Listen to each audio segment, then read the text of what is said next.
Shalom Bapak Ibu Saudara sekalian. Puji Tuhan kalau saat ini kita boleh kembali berkumpul di dalam rangkaian doa 10 malam pencurahan Roh Kudus. Hari ini adalah hari yang keempat, dan sebelum kita masuk dalam perenungan firman Tuhan, mari kita bersatu bersama di dalam doa. Bapa dalam surga, kami bersyukur kepadamu buat penyertaan-mu bagi kami sampai dengan saat ini. Kami bersyukur buat persekutuan kami bersama, untuk kami memohon pencurahan kuasa Roh Kudus-Mu. Dan Tuhan, saat ini kami pun akan mendengarkan kebenaran firman-Mu. Kau mengurapi hamba-Mu, Kau mengurapi setiap telinga dan hati yang mendengarkan, agar firman-Mu juga boleh menjadi satu kekuatan. Dan terlebih Tuhan, dengan tuntunan kuasa Roh Kudus, Kau akan mampukan kami untuk melakukan setiap kebenaran firman-Mu.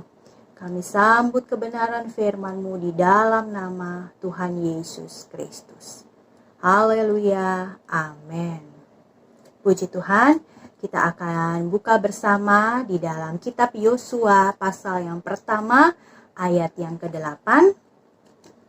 Yosua pertama ayat ke-8 saya akan bacakan bagi saudara. Janganlah engkau lupa memperkatakan kitab Taurat ini, tetapi renungkanlah itu siang dan malam, supaya engkau bertindak hati-hati sesuai dengan segala yang tertulis di dalamnya. Sebab dengan demikian perjalananmu akan berhasil, dan engkau akan beruntung. Haleluya, puji Tuhan. Firman Tuhan hari ini dalam Yosua pasal yang pertama, kalau kita baca perikopnya, di sini dituliskan perintah Tuhan kepada Yosua untuk merebut tanah Kanaan. Jadi pada saat itu Yosua dipilih oleh Tuhan untuk menggantikan Musa memimpin bangsa Israel. Bukan suatu tugas yang mudah. Selain bangsa Israel adalah bangsa yang besar, Yosua pun harus memimpin bangsa ini untuk merebut tanah Kanaan. Jadi bukan satu tugas yang kecil, tapi ini adalah satu tugas yang besar bagi Yosua. Dan sebelum Yosua melanjutkan tongkat kepemimpinan Musa ini, Tuhan berfirman kepada Yosua seperti yang sama-sama kita sudah baca tadi di Yosua 1 ayat ke-8. Apa yang Tuhan katakan kepada Yosua? Yang pertama dikatakan di sini, janganlah engkau lupa memperkatakan kitab Taurat ini, tetapi renungkanlah itu siang dan malam. Tuhan memerintahkan Yosua untuk merenungkan firman Tuhan siang dan malam. Dan bukan hanya itu saja, bukan hanya sebatas merenungkan, tapi yang kedua di sini dikatakan supaya engkau bertindak hati-hati sesuai dengan segala yang tertulis di dalamnya. Setelah merenungkan, lalu dilanjutkan dengan melakukan firman Tuhan. Di sini dikatakan bertindak hati-hati, melakukan firman Tuhan lewat tindakan yang hati-hati. Segala situasi boleh terjadi di sekitar kita hari-hari ini, yang tentunya tidak bisa kita kendalikan ya saudara. Segala berita-berita yang kita dengar, situasi yang terjadi hari-hari ini, yang berpengaruh bagi kehidupan kita, itu semua tidak bisa kita kendalikan.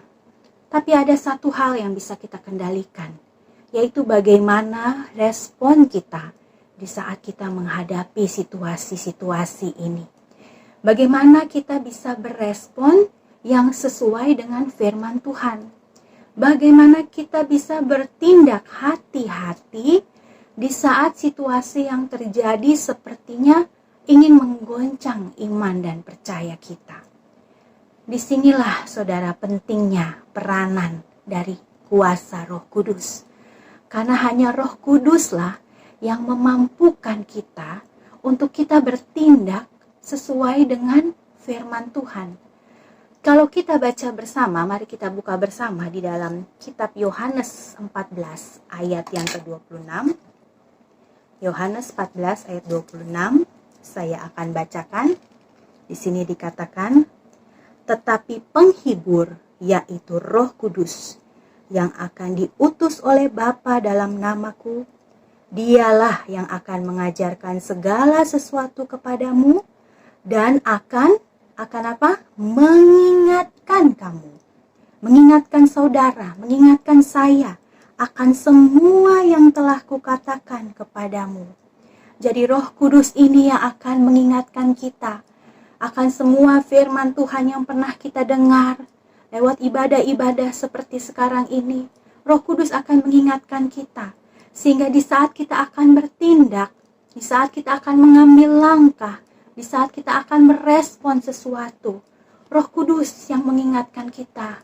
Dan kita pun akan ingat, oh sesuai firman Tuhan dengan situasi saya seperti ini, maka tindakan yang harus saya ambil itu yang ini ternyata, bukan yang itu. Disinilah pentingnya Roh Kudus ya saudara. Di saat hidup kita dipimpin oleh Roh, maka Roh Kudus ini akan memampukan kita untuk mengambil tindakan yang tepat ya saudara. Kalau kita hanya berdasarkan akal, kepikiran kita sebagai manusia, tentu tindakan yang akan kita ambil pasti tindakan yang hanya menyenangkan kedagingan kita, menyenangkan diri kita. Dan disinilah juga peran penting Roh Kudus untuk kita bisa menyalibkan kedagingan kita. Kita buka bersama di dalam Galatia pasal 5 ayat yang ke-24. Galatia 5 ayat 24, saya akan bacakan. Barang siapa menjadi milik Kristus Yesus, ia telah menyalibkan daging dengan segala hawa nafsu dan keinginannya.